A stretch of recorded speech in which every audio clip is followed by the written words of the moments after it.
Our next session is short and crisp, but a very interesting one, actually. Climate risk and opportunities for insurers in the next decade. We've heard quite a lot about it in the past one day, and I'm sure it's going to be even more interesting to hear our speaker for today, Mr. Sumit Narayanan, partner Bain and Company, India. And the session is going to be chaired by Mr. Mayur Ankolekar, partner Ankolekar and Company, India.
Good afternoon. I'm aware that it's 12:43 now, and our time for lunch is appointed at 1 p.m. We'll start at 12:43 and end at 1:13, 30 minutes. The 30 minutes will be broken down into 3 to 4 minutes of the opening remarks of the session, which I shall provide. The esteemed speaker, Sumit Narayanan, will provide his presentation for under 25 minutes, and we'll still have 3 to 5 minutes for questions that may come. I start with a mathematically loaded statement on climate risks. The non-linearity of climate risks places a limit to human hubris. We know that climate risks are absolutely non-linear. As actuaries, we use positive rates to discount future well-beings. However, if you take a philosophical view, a philosopher would say that the well-being of the future generation should be placed a similar or a higher weight than that of the present generation. Well-being is firmly tied, as we can make from the G20 logo, to climate-related risks. And if we want to protect the future generation and its well-being, an understanding of our actuarial profession about the climate risk is extremely important. The second part of the loaded sentence was, what does it do to putting a limit on human hubris? We all know that human hubris especially is a great challenge for the intellectuals. I'm very glad that the previous session discussed so much in detail about the soft skills which we need to develop in order to take control of this little organism that hovers over our head. So the insurance industry has an important position in terms of stewardship and trusteeship. And how better can we look at addressing the human hubris than by assuming a position of stewardship and trusteeship from the insurance industry.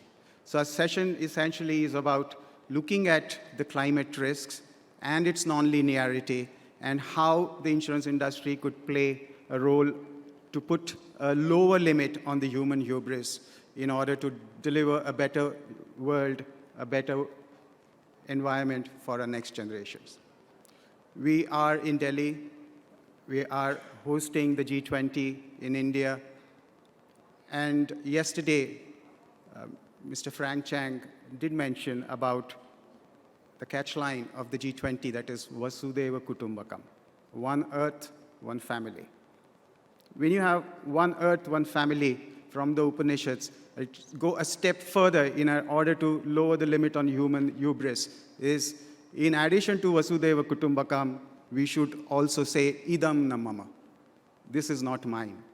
It belongs to someone else. I'm just holding it as a trustee, as a steward, as a protector of the well-being of the future generations, mindful of the fact that using positive rates to discount future well-beings is not appropriate for the long run. Well, we need to get ready to understand climate risk and what risks they pose for us. Our speaker for the day is Mr. Sumit Narayanan. He's a partner at Bain and Company. His footprint is over the Asia Pacific, where he looks at advising the insurance industry. He's worked on due diligences, mergers and acquisitions, and has understood the convolution that is happening in the insurance industry, especially in this part of the world of the Asia Pacific. I request Sumit to address to us for less than 25 minutes from now, and we'll keep 5 minutes for questions. So audience, bear in mind that before you proceed for lunch, give us some food for thought by raising the right questions. Thank you very much.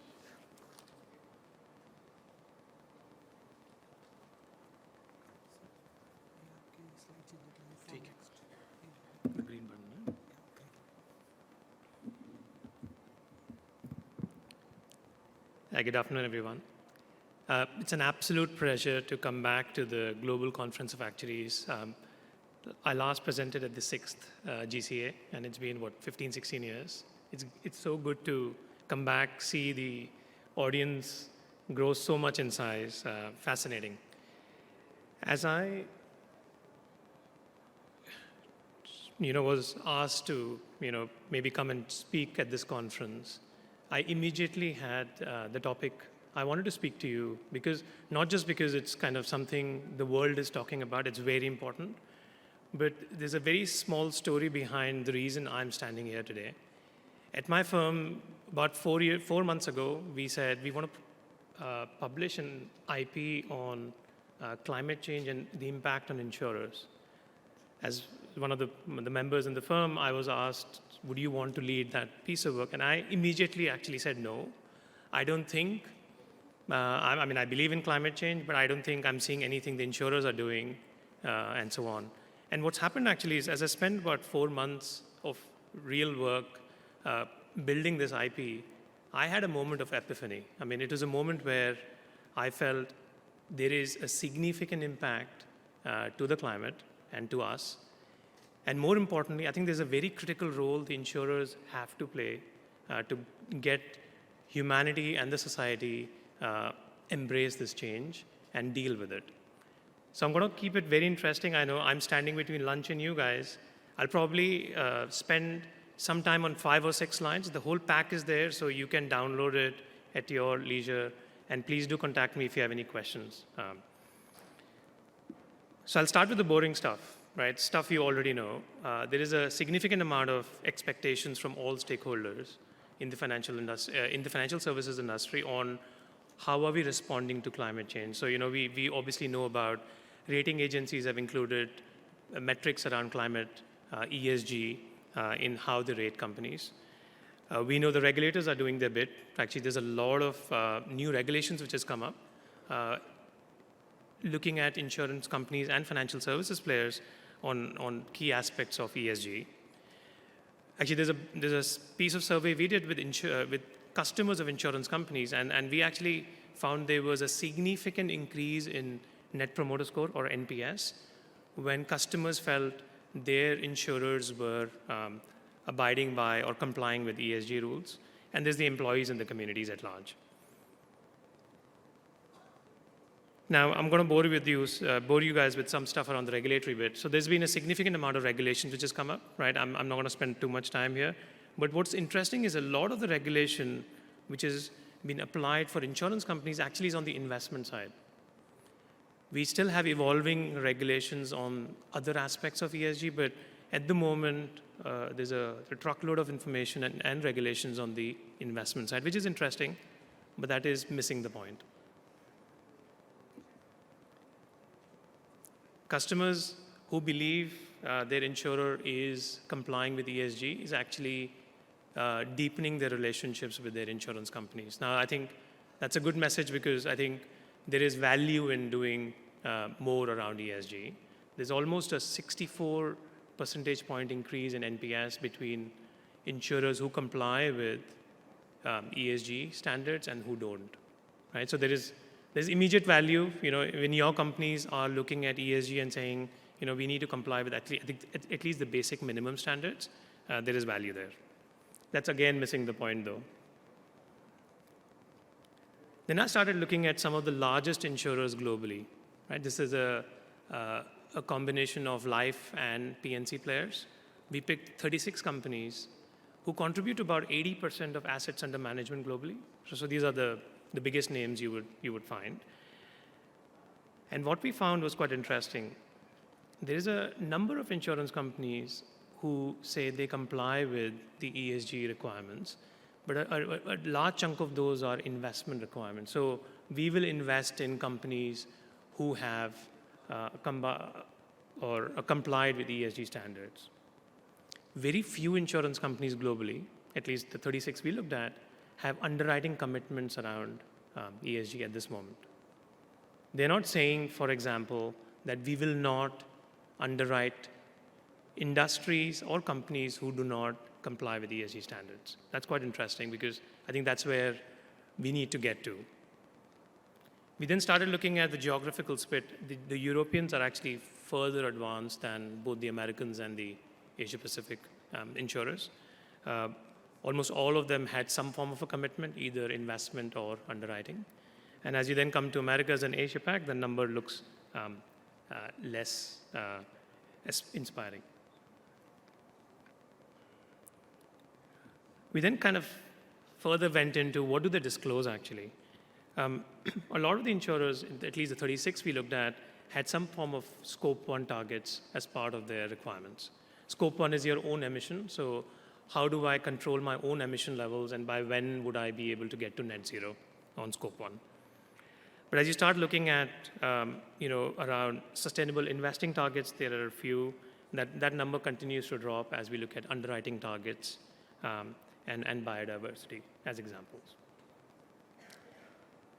Now, this is quite interesting for me because, we hear a lot about insurance companies, and I say with a lot of respect, on ESG is a top 3 agenda item. It's the top 3 strategic priority for the board. But when we come to what insurance companies are doing, actually there's not a lot which is being done. So this is what I call the say-do gap. So I say something and I might not do exactly the same. So there's an alignment or misalignment between saying and doing, right? Which got my whole case team. So we had a number of consultants working on this saying, actually, why would this be the case? Either it's an important priority item for insurance companies, but maybe it's evolving and it will take time for them to catch up the do to be at the say point. It could be actually, we don't probably know the impact it could have on our businesses. And as a result, we are not doing as much as we should. And we said, okay, let's for a minute believe it's the second scenario. And that got us interested in what could the impact of climate change be? So we looked at a variety of materials published by some of the leading actuarial bodies, EIOPA being one, and started looking at the impact of climate change. And I'll spend the next 5-10 minutes just talk about that because I think there's a statement which says there's nothing which focuses the human mind more than pain. So I'm going to inflict some pain on you guys over the next 5-10 minutes and then bring you back to what we should be doing.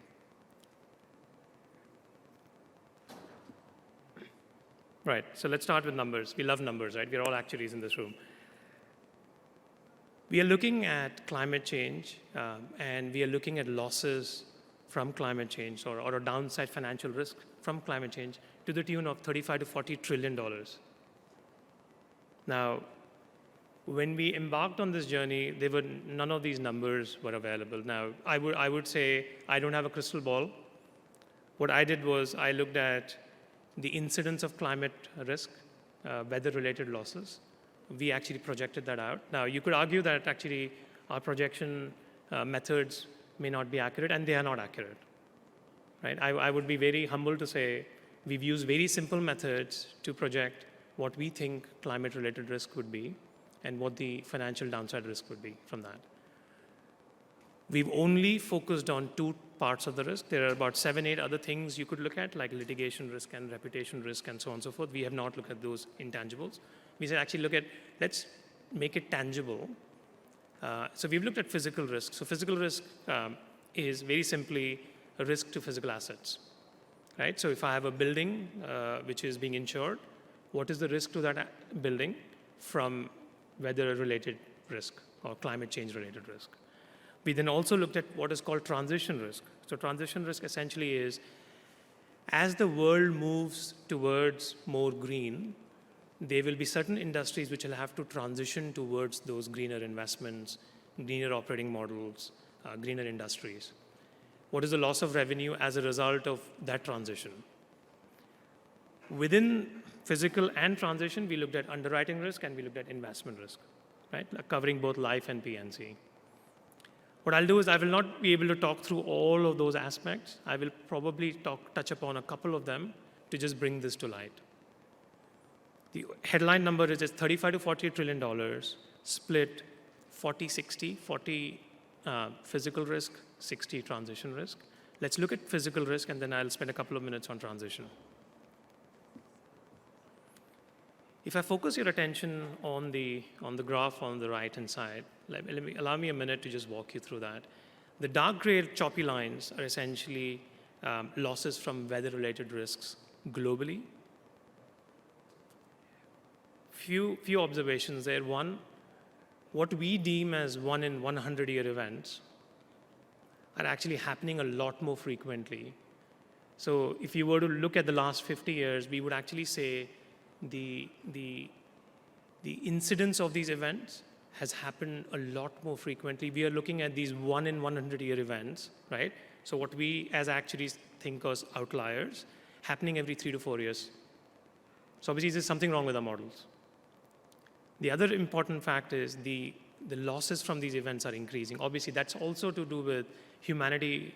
We have invested in more assets, the assets are more valuable, and so on and so forth. So as asset values increase, the losses from weather-related events on those assets will increase as well. Interesting fact, a third of these assets are insured. So we talk about penetration, we talk about all of those things, but the insured risk is a third of the total weather-related risk. Another interesting fact, these are not catastrophes. So there is something called primary peril and secondary peril. So primary peril essentially is catastrophic events. So if you were looking at the hurricanes in Florida or the wildfires in California and so on and so forth, right? Where a lot of catastrophe happens to a region, to a group of assets. 2/3 of the losses coming from weather-related are secondary perils, or what we call everyday losses. So these are floods in the neighborhood area. These are losses due to very, very normal day-to-day things. So that was quite a jarring moment for me, because I was like, okay, so people are not insuring as much, and the kind of insurance they're buying may not be even covering them for this.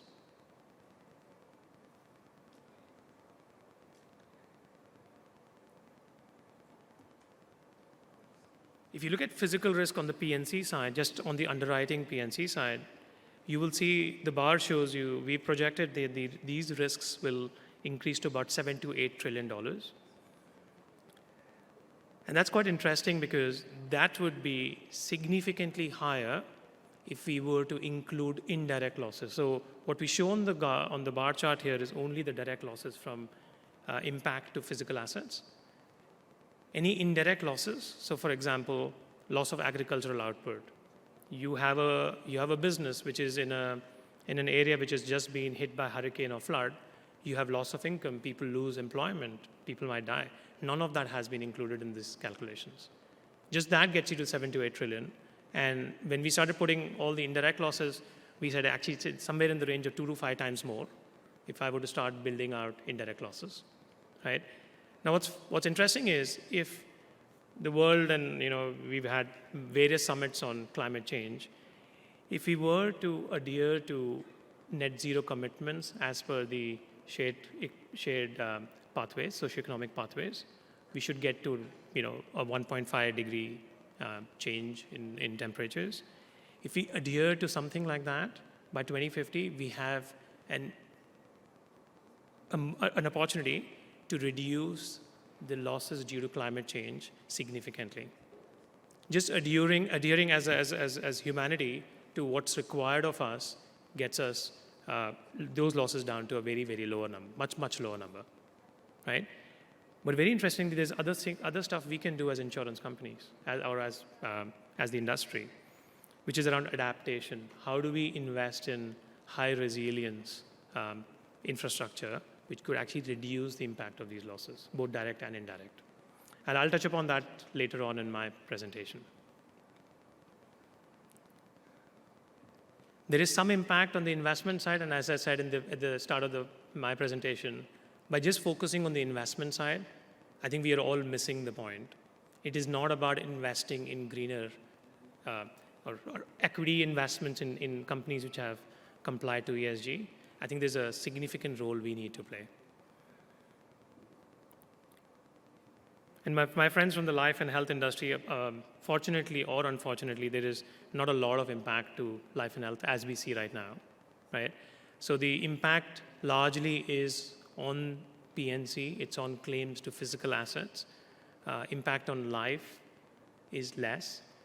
There could be potentially a lot of impact on health, but we are only seeing emerging analysis being done around what could that be over the next 20 to 30 years.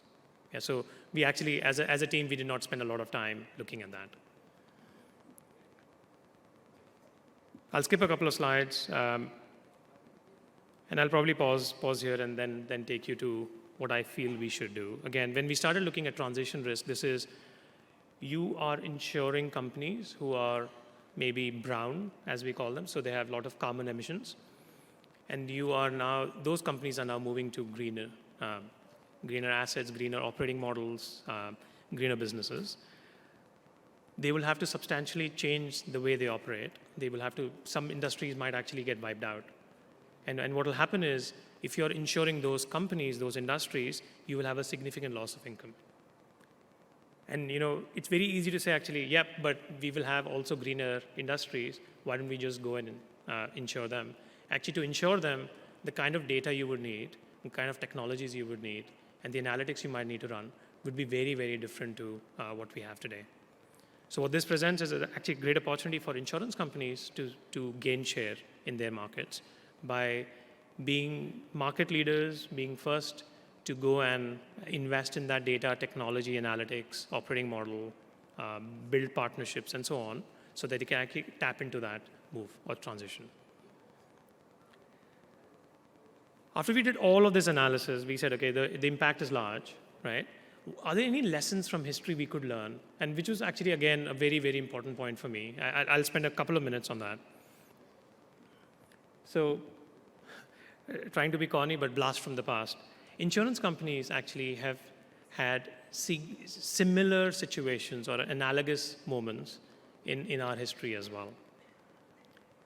The whole evolution of health insurance started because there was an insurance company which wanted to cover specific injuries to people when they were traveling. And this was in the 1850s. Fire insurance, I'll skip that for a moment because I have a couple of slides and I would want to go deeper into that. But if you think about cars having seat belts and airbags, it was actually because the insurance companies lobbied the government in the US to actually have passive restraints in cars because the number of incidents of accidents or loss of life was increasing in transit, in commute. And I actually said, okay, actually maybe we are at a very similar point in our journeys here. There's a huge risk with climate change coming up. What is it that we could do, right? Let me jog your memory back to the history of fire insurance, and then we talk about any analogies, any lessons learned from that. So the first fire insurance company was set up somewhere in the 1670s, so it's about 350, 400 years ago. And it was after the Great Fire of Britain in 1666. Essentially, the losses from that was so high that insurers started giving fire insurance because it was actually quite an important product for people. We continued on that journey, but actually realized that the number of fire incidents are increasing more and more. And rather than just being a payer at the end of when an incident happens, we would rather help reduce the losses from those incidents. So insurance companies actually set up firefighting services. It's quite interesting, right? We talk about You don't want to be a payer, you actually want to be a preventer or a mitigator as well. We are seeing actually analogies in this, of this with health and wellness companies as well, where insurance companies are trying to morph themselves into, rather than a payer of health claim, I actually want to reduce the incidence of health claim happening. I think the same opportunity exists on climate as well. Insurance companies then got together in the 1830s and actually formed a coalition. So the industry got together because, again, the losses from fire were increasing. No insurance company could actually make such a big impact. So the industry got together and we started the first fire service in London called the LFE. When things really got out of hand, right, where the losses were continuing to increase, insurers were having a lot of pain through these losses or payment of these losses, they lobbied the government to make firefighting a public service. And what I'll do over the next couple of minutes is just do some analogies of what we could do here. The opportunity for us is immense. Climate change is happening, we like it or not. I'm sure as individuals, we are all doing our part, complying with what's required, less use of plastic and so on and so forth. But as actuaries and as insurance companies, I think we have a number of things we could do. I'll just probably talk about 2 or 3 of them, right? I think on the value preservation side, we probably could get better with risk-based pricing, right? Using the right data, the right methods, right models to say actually what we think is a 1 in 100 year event actually is happening every 4 years. So maybe it's not 1 in 100 year events. And as you do that, you will start seeing that your premiums will go so high that your customers will not be able to afford it, that your reinsurers would not be able to take on that risk as well. That brings me to portfolio shaping, very, very important. If you were to fast forward what's going to happen with climate change in many parts of the world, there will be parts of this world which will be uninsurable because they will be either lots of floods happening, lots of fire incidents happening, California, Florida being cases in point, but it's happening all over the world. I live in Singapore. Next door country, Indonesia, has some form of a natural calamity every few years. That's devastating as well. So insurers would need to start shaping their portfolio around what geographies do I want to insure? What parts of that, within that geography, which parts of India, for example, should I insure? That's not a great answer for humanity because you will actually have people who would not have insurance as a result of where they live. Which then brings me to 2 more points I would like to make. And I'll weave point 5 and point 7 together. Point 5 is around new products. Is there anything we could do in the manufacturing of these products which could help prevent, mitigate losses as well? What could you do with partnering with companies who provide services around resilience infrastructure, which can actually help reduce these losses? Is that the way forward? If that is, what can we do today to form those partnerships, work with those companies, and bring those actually companies to our clients to make this a more holistic product as opposed to just being a payer of fire insurance or weather-related losses? I want to be a preventer of these. And I think that is where our role is, to be able to help prevent losses coming from weather-related risk. I'll pause there. Hope I've given you some food for thought, as Mayur said, before we break for lunch. Thank you very much, Sumit. Greatly appreciate it. We have about 3 minutes for questions, but before the audience starts, I have a very quick question for you. Do you think that the availability bias that we have from the emergence of the internet and the availability of technology has influenced the frequency of reported losses? In other words, do we see a lot more reported losses just because information is available on the tab as compared to what the position was 20 years before? That's very, very possible. I think it's a very good point. Information is available, people are more aware, but again, if I go back to one of the charts I presented, only a third of those losses are still insured. So we must certainly punctuate our understanding of climate Yeah. when we make a statement that frequency is just increased because the information is also increased. Yes. Questions from the audience, please. Mike.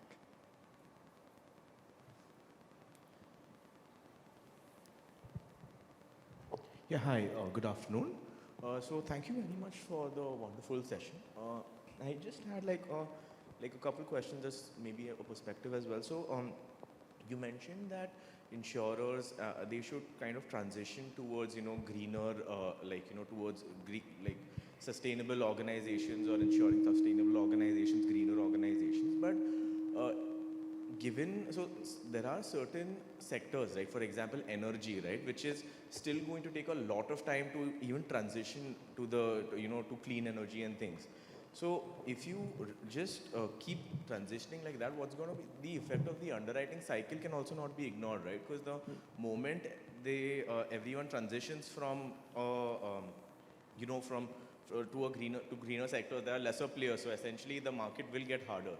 So if a business is profitable, it's very difficult to convince even the underwriters and people in the company and even the investors for that matter to not write that business and not make profit. Very interesting. So I think transition is happening, right? It's not as if insurance companies have to do a lot to make that happen.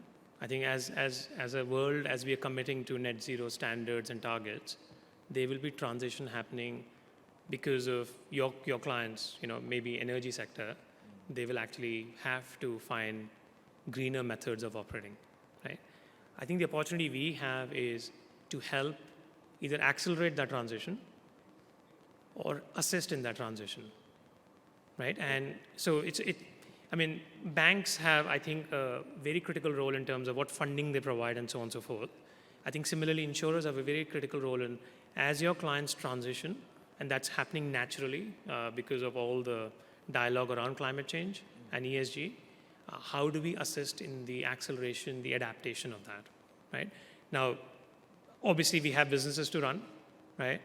Now, the scenarios you need to speak to your underwriters possibly could be, we can continue to invest or insure a brown asset, which leads to more losses, maybe not in that specific account, but across others?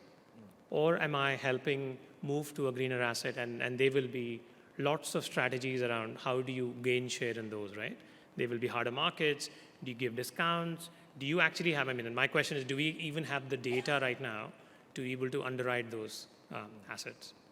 And if the answer is we probably have some data, but not a whole lot, then what should we do as actuaries to help our insurance companies start tapping into those data sources before you even actually go and speak to the underwriters? Thank you. Our past president is an important person, so I will give him the concession. It's really not questions for my understanding. Thank you, Sumit. It's very nice presentation. Climate risk is one of the topics all of us covering over here. One basic question I have in my mind, when we are talking about last 100 years, 1.5% temperature has been changed. But as also you just now mentioned, the data is on the issue. So how to find that temperature rise has really the impact the other portion of the risk, whether in the P&C, crop insurance, or even for the purpose of, say, life insurance. How to distinguish that? Is it due to really climate change directorate? I'm not talking the transition part, obviously. For example, net zero part you're talking about, so carbon-related matters, you can segregate possibly easily, but the lots of other things will be so much of mix-up. I don't know how to really make that sense, even to do the detailing on calculation on these lines. So Vidhu, I think I'll give you two parts to this answer.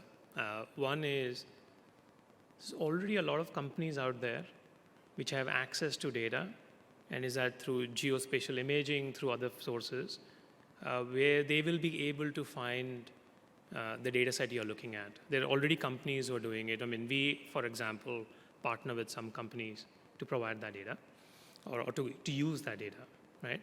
The second is actually, and this is something I asked my team as well, so how do we know, right?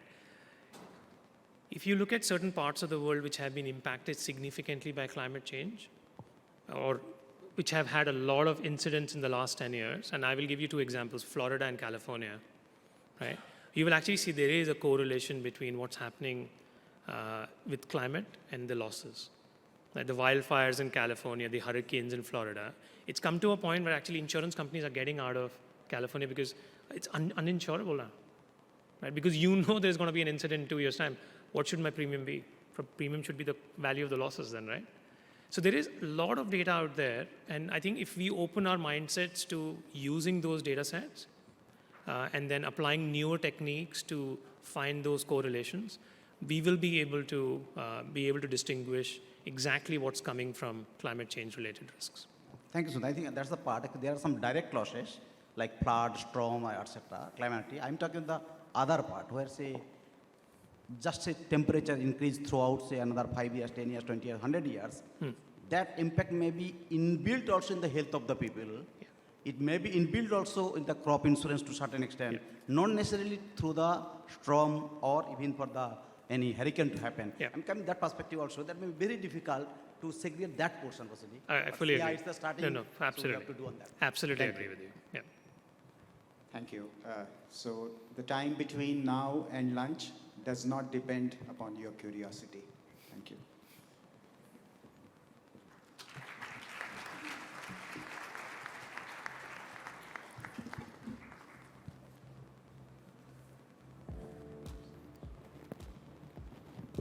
Thank you. And quite an interesting one because before the lunch break also, we had questions and an interesting conversation going on here. All right. I would request Mr. Mayur Ankolekar to hand a token of appreciation from our side to Mr. Sumit Narayanan.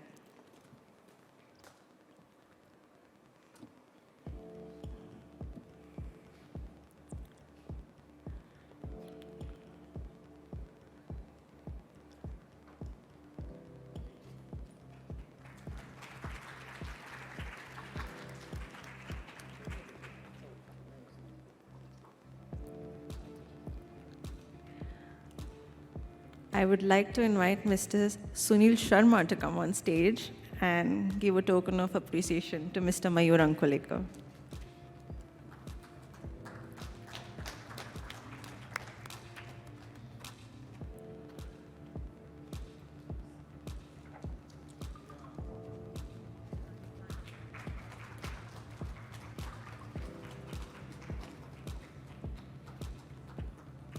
Thank you, Sunil. Thank you, Mayur.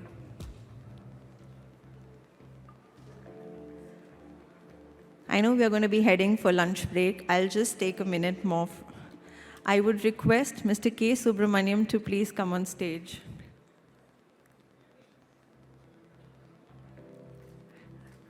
I'll quickly give you all a context to this. So Mr. K. Subramaniam was actually one of the few actuaries who actually was instrumental in contributing to the starting of the GCA. And we would like to thank him for starting this. And it was right here in Delhi that he started this. So why not felicitate him in Delhi? I'd request our Mr. Arunachalam to please come on stage and hand over a token of appreciation to him.